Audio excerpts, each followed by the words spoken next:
School curriculums in New South Wales will undergo their biggest shake-up in 30 years in an effort to equip students with real-life skills.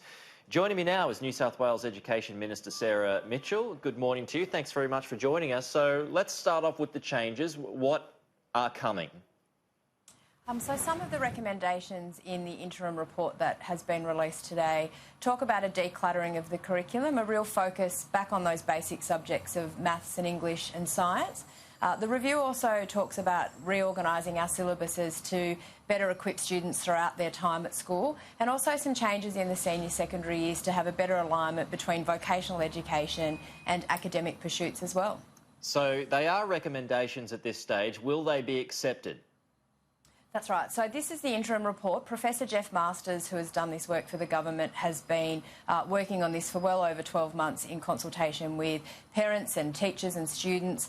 These are the interim recommendations. There will now be further consultation on the points that he has raised, and a final report will come back to us as a government early in the new year, and we'll make decisions about what parts of it we want to implement. But certainly broadly, that decluttering of the curriculum and a focus back to basics is something we as a government support. Well, OK, yeah, but they are recommendations at this stage, but they're not going to be put in place yet until they are discussed and canvassed next year. That's right. OK. Let's just talk about some of these. I'm interested to bring some of them up, some of those changes that have been talked about, criticisms, is that there has been too dense. The information that students are taking in is too dense, and there should be a focus on reducing emphasis on end-of-school exams. Can you elaborate on that and what you think that could involve?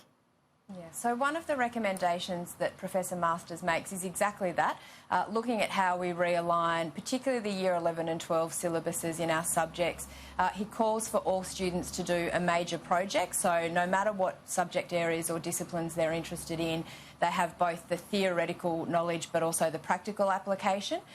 Looking at ways that we can reform those secondary years of school, better alignment, as I said, of our subject areas to include vocational education more broadly across disciplines, and also a better tie-in with industry and business and further study and training so that students are equipped with the skills that they need when they finish school, no matter what they intend to do afterwards. So would there be an attempt to shift the end-of-school exams to something like end of terms or end of semester?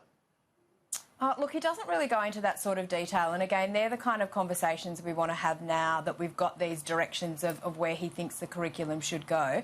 I mean, certainly I think we need to talk to principals and teachers and students and parents about that. We're right in the middle of the HSC now. We know that external examinations are going to be part of whatever we do going forward, and Professor Masters makes that point.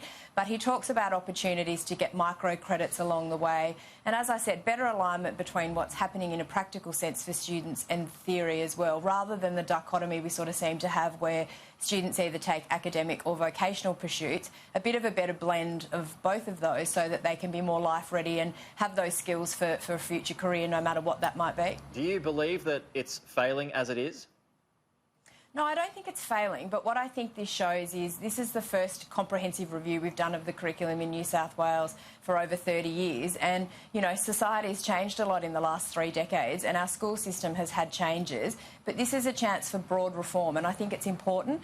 I think it is in line, certainly, with feedback that I get from particularly teachers in terms of the decluttering. There's a lot of content that they need to get through, and they don't really have the time to delve into the core subject areas as they'd like to. So I think this is in line with community sentiment, but some of these changes, if we do accept them, are quite big, and they may take several years, or even Professor Masters says up to a decade to implement. So it's a fairly major shake-up, and we're partway through the process, but I think it's quite exciting what opportunities there could be. Do you believe that there is too much pressure on kids?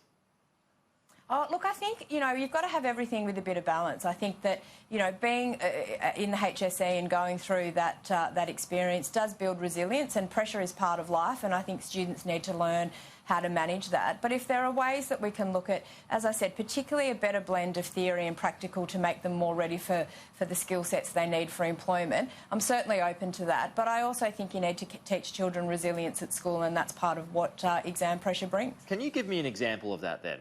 So say you want to modernise this and you know, to blend that theory and to blend that practice. Give me an example of a student who, you know, may want to pursue a certain career path. Sure. So one of the things that that report talks about is at the moment we have all of the subjects sort of in the individual disciplines and vocational education sits separately. So they talk about realigning the key learning areas where we might say put economics and finance and management into one bucket. You might have a student who is doing an economics class, and that's something that they want to pursue at university. But there might be opportunities while they're at school to do some accreditations in some certificate 2 or 3 courses in finance that would go towards their future university degree or give them opportunities along that path. So it's like that's a work one example, sort of but thing. there are many. Yeah, potentially. Better alignment with industry, you know, giving people the opportunity to do a little bit of work while they're at school that can contribute to their later qualifications.